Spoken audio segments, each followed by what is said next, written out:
सभी मसीही भाई बहनों को यीशु के नाम में शालोम। Praise the Lord. जय मसीह की। यीशु मसीह में आपका भाई जेम्स आप सभी का इस बाइबल अध्ययन कार्यक्रम में एक बार फिर से बहुत बहुत स्वागत और परमेश्वर का धन्यवाद करते हैं। मेरे प्यारे बहनों, हम अध्ययन कर रहे हैं उत्पत्ति की पुस्तक का। एक छोटी सी प्रार्थना के साथ आज के अध्ययन को हम शुरू करेंगे। हालेलुया। धन्यवाद पिता परमेश्वर, धन्यवाद करते हैं आपके अद्भुत रीति वाले प्रेम के लिए जो आपने अपने इकलौते पुत्र को देकर हम सभी पर प्रकट किया। धन्यवाद करते महान पिता परमेश्वर आपके अनुग्रह, आपके महान प्रेम, आपकी तमाम आशीषों के लिए।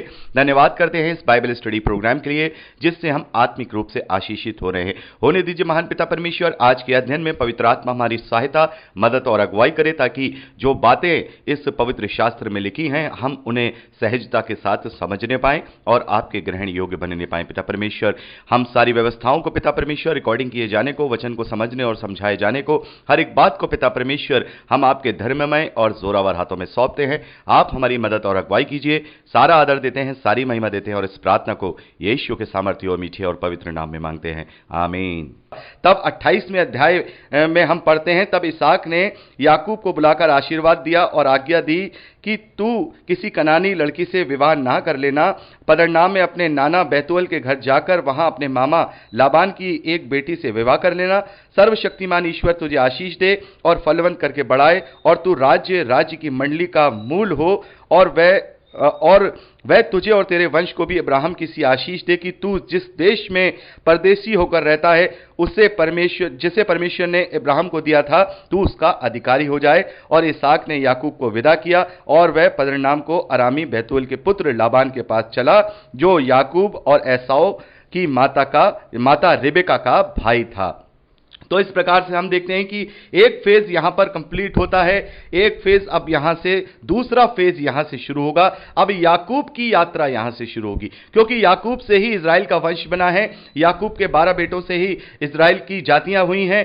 तो अब एक फेज खत्म हो गया, अब एक फेज खत्म होगा। हम देखते हैं इब्राहिम के जीवन को हमने देख लिया, इब्राहिम का पूरा जीवन, उसके बाद इसहाक के पूरी जीवन की घटनाओं को देख लिया। अब हम यहां याकूब के जीवन की घटनाओं को देखेंगे कि क्या क्या चीजें उनके जीवन में घटेंगी और आगे हम देखेंगे कि परमेश्वर याकूब को एक नया नाम देंगे जो नाम है इजराइल। यानी कि जो याकूब इब्राहिम के पोते हैं उनका नाम याकूब तो है लेकिन परमेश्वर उन्हें अपनी तरफ से नाम देंगे, वो नाम होगा इजराइल। इसी कारण से जो याकूब के वंशज हैं उनका नाम इजरायली कहा जाएगा या बनी इजरायली कहा जाता है। तो मेरे प्यारे भाई बहनों, यहां पर हमने 27वें अध्याय तक का अध्ययन कर लिया है और मैं चाहूंगा कि आप 27वें अध्याय को अच्छी तरह से पर्सनली रूप से पढ़ लीजिएगा। यदि आपको यहां कोई ऐसी बात ऐसी लगती है जो मैंने आपको नहीं बताई है तो आप मुझे पर्सनली रूप से बता दीजिएगा, या तो मैं उसे अगली रिकॉर्डिंग में उसे शामिल कर लूंगा या फिर मैं आपको पर्सनली रूप से जरूर बता दूंगा। तो मेरे प्यारे भाई बहनों, ये 3 रिकॉर्डिंग मैंने आपको दी हैं और साथ में एक लिंक भेजा है, उस लिंक को आप जरूर देखिएगा। वो लिंक देखने के बाद आप जब पुराने नियम का अध्ययन करेंगे तो आपका जो मन मस्तिष्क है वो उसके लिए तैयार रहेगा। आप समझ जाएंगे कि ये सारी चीजें पुराने नियम में क्यों ली गई हैं। तो मेरे प्यारे भाई बहनों, आज के लिए इतना ही। प्रभु आप सबको बहुत आयत की आशीष दे, अपने वचन में दृढ़ करे, यीशु के सामर्थ्य नाम में आमीन। Praise the Lord. जय मसीह। मेरे प्यारे भाई बहनों, अब तक हमने उत्पत्ति की पुस्तक में उसका 28वां अध्याय और उसके 5वें वचन तक का अध्ययन किया था। अब समय है कि हम 6ठे वचन से आगे का अध्ययन करें। 6ठे वचन से लेकर 9वें वचन तक हम एसाव के एक और विवाह के विषय में वर्णन पाते हैं। हमने देखा था कि एसाव ने पहले भी 2 विवाह किए थे जो कि हित्ती लड़कियों से किए थे और इस वजह से उसके जो माता पिता हैं इसहाक और रिबेका, वो दोनों ही इस बात से बहुत ही नाराज थे। तो यहां हम देखते हैं कि इसहाक ने अपने बेटे याकूब को यह आशीर्वाद दिया कि भाई पद्दनराम में अपने मामा के घर जाओ और वहां पर उसकी बेटी को ब्याह लो, तुम किसी कनानी स्त्री से विवाह मत करना। तो ये बातें जब वो सुन रहा था तो वो ये सोचता है कि मुझे भी किसी अपने ही कुटुंबी से शादी कर लेनी चाहिए। तो अपने माता पिता की दृष्टि में अच्छा बनने के लिए उसने क्या किया, इश्माइल की बेटी से विवाह कर लिया। मेरे प्यारे भाई बहनों, यहां पर हम देखते हैं इश्माइल की बेटी जिसका नाम महलत है जो कि नबयोत की बहन थी, उससे विवाह करके अपनी पत्नियों में उसे मिला लिया। तो मेरे प्यारे भाई बहनों, यहां पर एसाव को लेकर के एक बहुत ही इंटरेस्टिंग बात मैं आपको बताना चाहूंगा। जैसे कि हम मिडिल ईस्ट में या मुस्लिम कल्चर में देखते हैं प्रभु यीशु मसीह का नाम ईसा लेकर के कहा जाता है और हम जानते हैं कि प्रभु यीशु मसीह का नाम अरबी में भी ईसा नहीं है। अगर हम अरबी में भी प्रभु यीशु मसीह के नाम को देखें तो वो नाम है यीशु यानी यसु। और हम पाकिस्तान में देखें, जो लोग उर्दू बोलने वाले मसीही विश्वासी हैं, वो भी प्रभु यीशु मसीह का जो संबोधन है वो यीशु करके ही करते हैं, ईसा नहीं करते। लेकिन हम मुस्लिम जो कल्चर है उसमें देखते हैं ईसा मसीह कहा जाता है, और बहुत सारे लोग प्रभु यीशु मसीह को ईसा मसीह भी कहते हैं। लेकिन मेरे प्यारे भाई बहनों, इस बात को आप बड़े ध्यान से सुनिए, प्रभु यीशु मसीह का नाम ईसा नहीं है। यह बहुत ही इंटरेस्टिंग बात है, मैं आपको बताना चाहूंगा।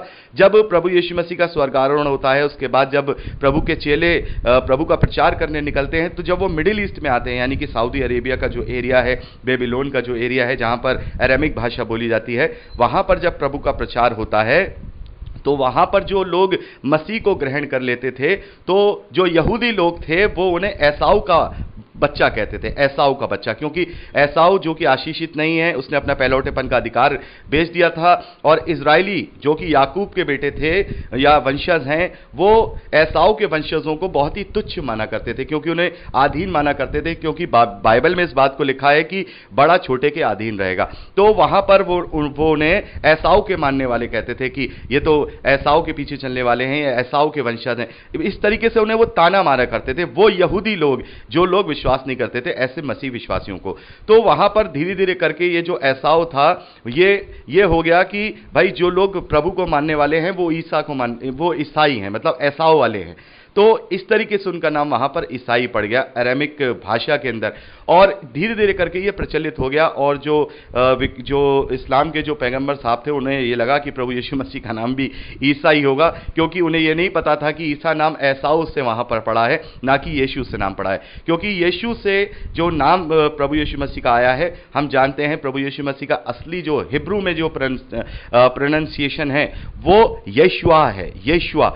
और यशुआ से ही हम देखते हैं यीशु बना है, और यशुआ से जेशुआ बना, और जोशुआ से धीरे धीरे करके लैटिन और ग्रीक भाषा में आते आते, और लैटिन ग्रीक भाषा से फिर इंग्लिश में आते आते वो शब्द जीसस बन गया। क्योंकि लैटिन भाषा में या नाम का शब्द नहीं होता है, जैसे हम देखते हैं कि हिंदी भाषा में अड़ा का अक्षर होता है, अड़ा का अक्षर होता है, लेकिन हम देखते हैं इंग्लिश भाषा में कोई अड़ा का शब्द नहीं है। अगर हम ऐसे कहें कि लड़का लिखना चाहें अगर इंग्लिश की लिपि में, तो उसे हम LADKA लिखेंगे, यानी कि लड़का उसका प्रोनाउंसिएशन होगा।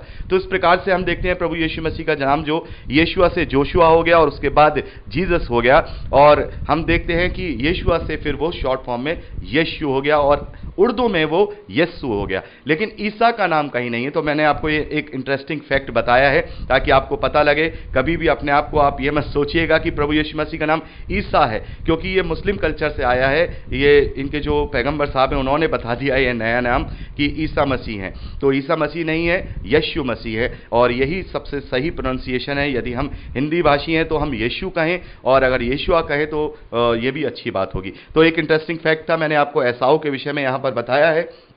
तो यहाँ पर इस प्रकार से हम एक जो पार्ट है यहाँ कंप्लीट होता हुआ देखते हैं। जैसे हमने देखा कि पहला पार्ट हमने इब्राहिम के लाइफ को देखा कि वो पूरा वहाँ पर कंप्लीट हुआ। उसके बाद हम यहाँ पर इसहाक के लाइफ की एक पार्ट को कंप्लीट होता हुआ देखते हैं। अब यहाँ से जो है याकूब का सफ़र शुरू होता है। याकूब जो कि परमेश्वर ने जिनका नाम इज़राइल रखा है, उनका सफ़र यहाँ से शुरू होता है। 10वें वचन से हम आगे पढ़ते हैं। यहाँ लिखा है, याकूब बरशेबा से निकल कर हारान की ओर चला, और उसने किसी स्थान में पहुंचकर रात वहीं बिताने का विचार किया, क्योंकि सूर्य अस्त हो गया था। इसलिए उसने उस स्थान के पत्थरों में से एक पत्थर लेकर अपना तकिया बनाकर उसे रखा और उस स्थान में सो गया।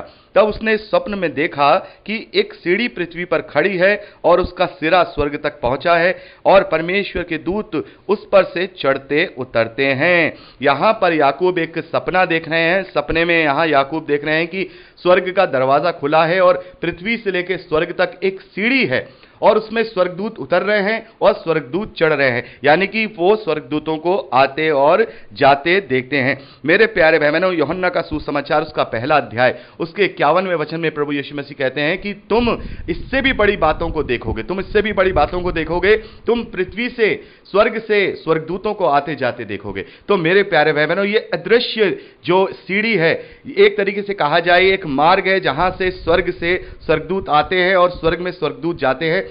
यहां पर याकूब को परमेश्वर ने स्वप्न में दिखाया है, जिसका वर्णन प्रभु यीशु मसीह ने भी यूहन्ना के सुसमाचार पहले अध्याय 51वें वचन में कहा है कि तुम इससे भी बड़े दर्शन देखोगे, तुम स्वर्गदूतों को स्वर्ग से नीचे आते और ऊपर जाते हुए देखोगे। तो इस प्रकार का दर्शन यहां पर जो अलौकिक दर्शन है याकूब को परमेश्वर ने दिखाया है। और आगे लिखा है, और यहोवा उसके ऊपर खड़ा होकर उससे कहता है, मैं यहोवा तेरे दादा अब्राहम का परमेश्वर और इसहाक का भी परमेश्वर हूं। जिस भूमि पर तू लेटा है उसने मैं तुझे और तेरे वंश को दूंगा। तेरा वंश भूमि की धूल के किरणों के समान बहुत होगा और पश्चिम पूरब उत्तर दक्षिण चारों ओर फैलता जाएगा और तेरे वंश के द्वारा पृथ्वी के सारे कुल आशीष पाएंगे। तो मेरे प्यारे बहनों, यहां पर हम देखते हैं कि जिस प्रकार की प्रतिज्ञा परमेश्वर ने उसके दादा इब्राहिम के साथ की थी, वही प्रतिज्ञा अब यहां पर परमेश्वर याकूब से भी वापस कर रहे हैं कि जैसे मैंने तेरे दादा के साथ प्रतिज्ञा की, तेरे पिता इसहाक के साथ प्रतिज्ञा की, अब मैं तेरे साथ भी वो प्रतिज्ञा करता हूं कि मेरी आशीष सदा तेरे साथ बनी रहेगी और तेरे वंश को मैं ये देश दूंगा। मेरे प्यारे बहनों, अभी हम आगे पढ़ेंगे कि याकूब हारान देश की ओर जा रहे हैं और बर्शेबा से चले हैं। जैसा मैंने आपको मैप प्रोवाइड कराया है, आप देख सकते हैं बर्शेबा जो है इजराइल के दक्षिण में है और जो हारान है वो इजराइल के सबसे ऊपर जो कफरनहूम की झील देखते हैं उसके आसपास हारान नामक देश है, जहां पर शहर है, जहां पर जो इब्राहिम है उनके कुटुंबी यानी कि उनके जो भाई वगैरह हैं वो वहां रहते हैं। तो हम देखते हैं कि उससे ऊपर की तरफ चलते हैं तो एक शहर है बेतेल, जिसे परमेश्वर का भवन कहा जाता है। तो ये वही जगह है जहां पर यहां इस वक्त याकूब ये सपना जो देख रहे हैं। तो यहां पर हम देखते हैं कि इसी प्रकार का जो प्रतिज्ञा है परमेश्वर याकूब से करते हैं। और सबसे बड़ी बात यह है यहां पर इस प्रतिज्ञा में भी और इब्राहिम से जो परमेश्वर ने प्रतिज्ञा की है उसमें एक बात है, यहां लिखा है कि तेरे वंश से पूरी ये जो दुनिया के सारे जो कुल हैं वो आशीष पाएंगे।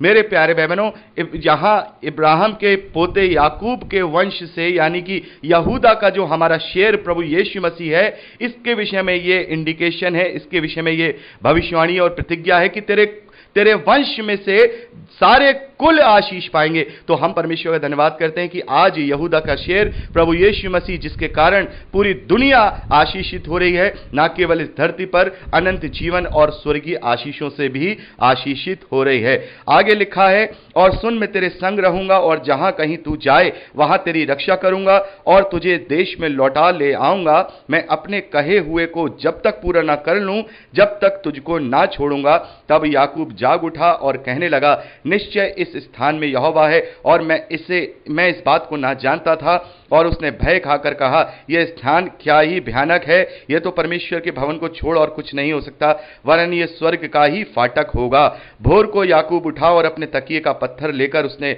एक खंबा खड़ा किया और उसके सिरे पर तेल डाल दिया और उस स्थान का नाम बेतेल रखा, पर उस नगर का नाम पहले लूज था। तब याकूब ने यह मन्नत मांगी, यदि परमेश्वर मेरे संग रहकर इस यात्रा में मेरी रक्षा करे और मुझे खाने के लिए रोटी और पहनने के लिए कपड़ा दे और मैं अपने पिता के घर कुशल क्षेम से लौट आऊं, तो यहोवा मेरा परमेश्वर ठहरेगा और मैं ये पत्थर जिसका मैंने ये खंबा खड़ा किया है परमेश्वर का भवन ठहरेगा और जो कुछ तू मुझे देगा उसका 10वां अंश मैं अवश्य ही तुझे दिया करूंगा। तो मेरे प्यारे बहनों, यहां पर हम देखते हैं कि याकूब ने एक मन्नत मांगी है। याकूब ने यहां पर उस जगह को परमेश्वर की पवित्र स्थान मान करके वहां पर एक मन्नत मांगी है कि यदि मेरे पास सब कुछ होगा और मैं जा रहा हूं और मैं वापस अपने पिता के घर वापस कुशल क्षेम से और अच्छी तरह से आ जाऊंगा, तू मेरा ख्याल रखेगा, खाने पीने को देगा, तो मैं अपना जो भी कुछ कमाऊंगा उसमें से मैं 10वां हिस्सा आपको दिया करूंगा।